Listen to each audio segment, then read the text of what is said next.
dans ses saints. Bwana Yesu atajitukuza ndani ya watakatifu wake. Pas dans le frère et sœur du message. Yeye atajitukuzaka ndani ya bandugu na badala baliamini Pas dans ujumbe. le frère et sœur du tabernacle chrétien de Lubumbashi. Atajitukuzaka ndani ya wandugu na wadada wa tabernacle Dans chrétien ses ya Lubumbashi. saints.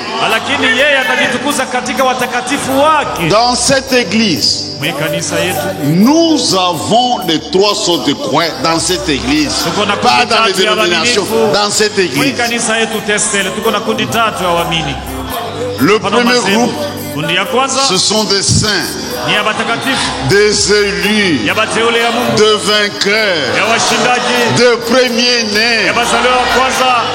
Ils ont combattu, ils ont combattu et ils ont vaincu à cause du sang de l'agneau.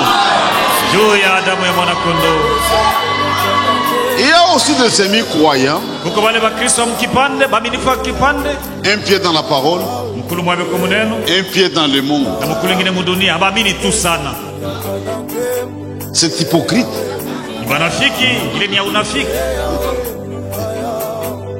Tu n'es pas totalement chrétien et tu refuses de retourner totalement dans le monde. Tu es à mi-chemin comme un revenant.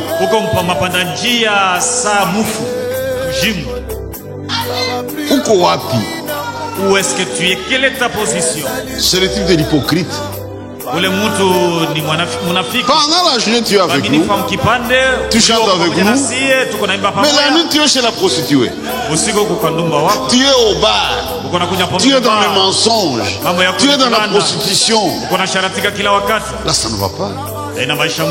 Il y a même des incrédules. Le pagano simple et il le sait. Il est ici pour nous voler. Mais parmi les sœurs, c'est plein de voleuses. Il n'a rien à faire aux affaires du Anamo. C'est une voleuse. Dieu va dans ses saints. C'est un temps de préparation, mes frères. Et Dieu a envoyé sa parole. Et il agit par sa parole et par son esprit. Donc Dieu traitera avec le groupe des saints.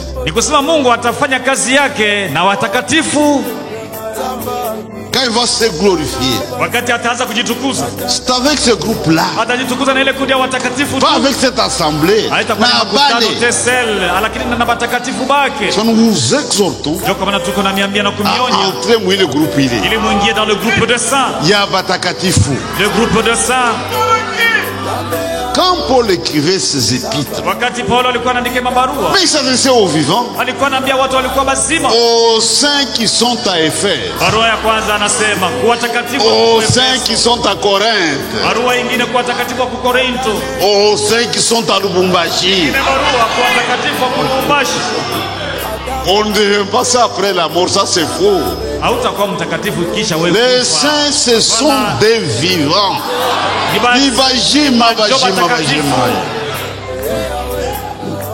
Ce n'est pas quelqu'un qui doit vous rendre saint. Dans une cérémonie, ça n'existe pas. Ça, c'est le mensonge du diable.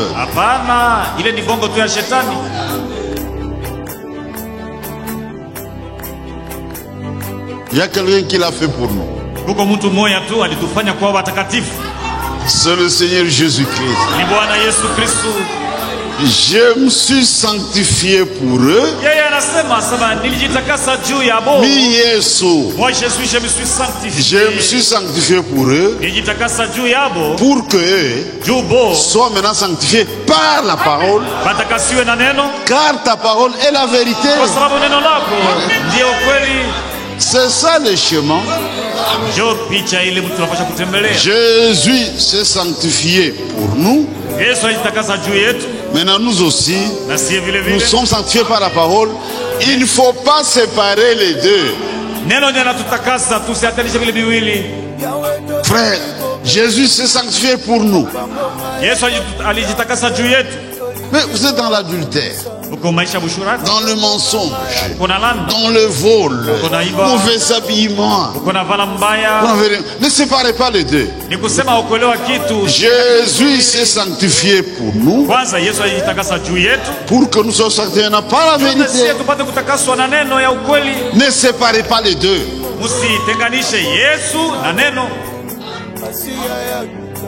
Tu es ivre, frère. Jésus s'est sanctifié pour nous, frère. Non, non, non. Il a fait pour nous, mais nous sommes sanctifiés par la vérité, pas par le mensonge. Là où les gens écoutent de fausses doctrines, il n'y a pas de sanctification. La sanctification est annulée par le mensonge. Seule la vérité sanctifie. Donc Dieu agira avec le groupe des saints. Et entrer dans ces groupes-là, ce sont les vainqueurs. Deux hommes et des femmes nés de nouveau et remplis du Saint-Esprit. C'est ça le chemin.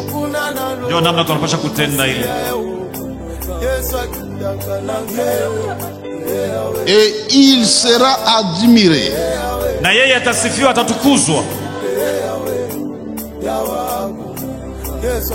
par tous ceux qui auront cru. C'est-à-dire pour le vrai croyant, en cette heure, Jésus-Christ est l'objet de leur admiration.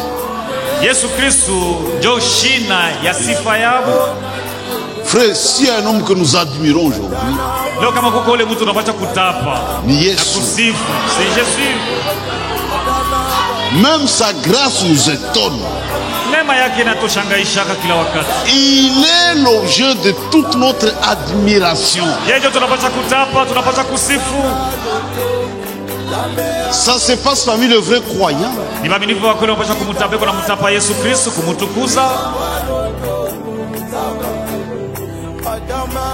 Dans Ésaïe 9, le verset 5, et qui dit: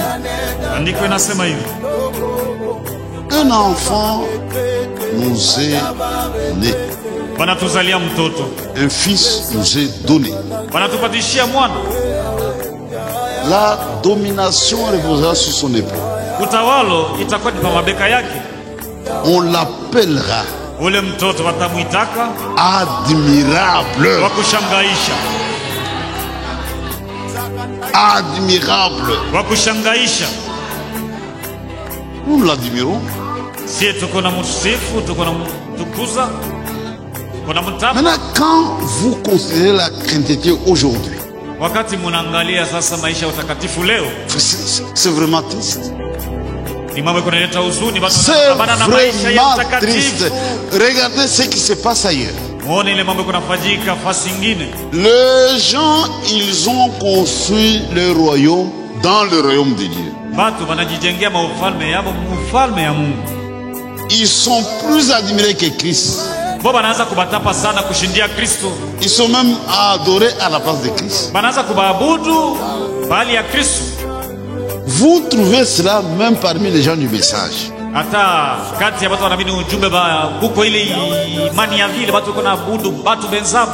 Les branhamistes, ce sont des idolâtres. Et l'idolâtrie, c'est un péché impardonnable.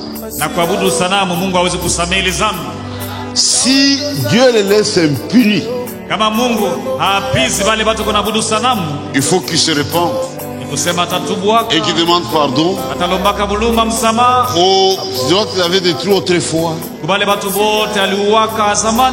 C'est pourquoi un élu peut tomber dans une faute personnelle. Mais pas dans l'idolâtrie. Ça n'existe pas. Un élu peut tomber dans une faute personnelle. Pas dans l'idolâtrie.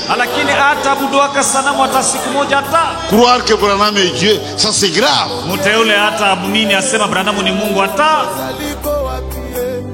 Regardez même les assemblées du message. J'ai écouté quelqu'un. Je l'ai suivi. Pour lui c'est Branham ou rien. Nous nous ramons à contre-courant. Seul Jésus est l'objet de notre admiration.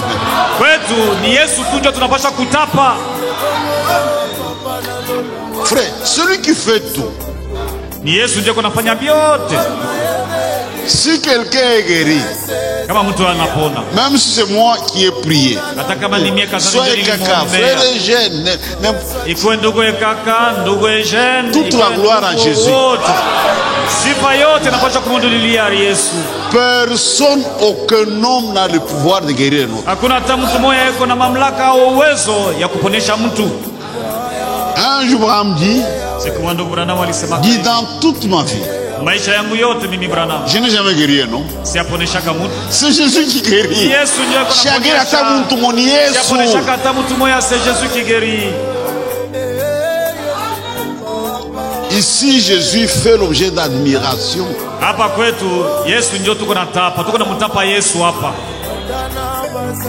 Nous l'admirons. Il est l'admirable. Pour Jésus signifie tout.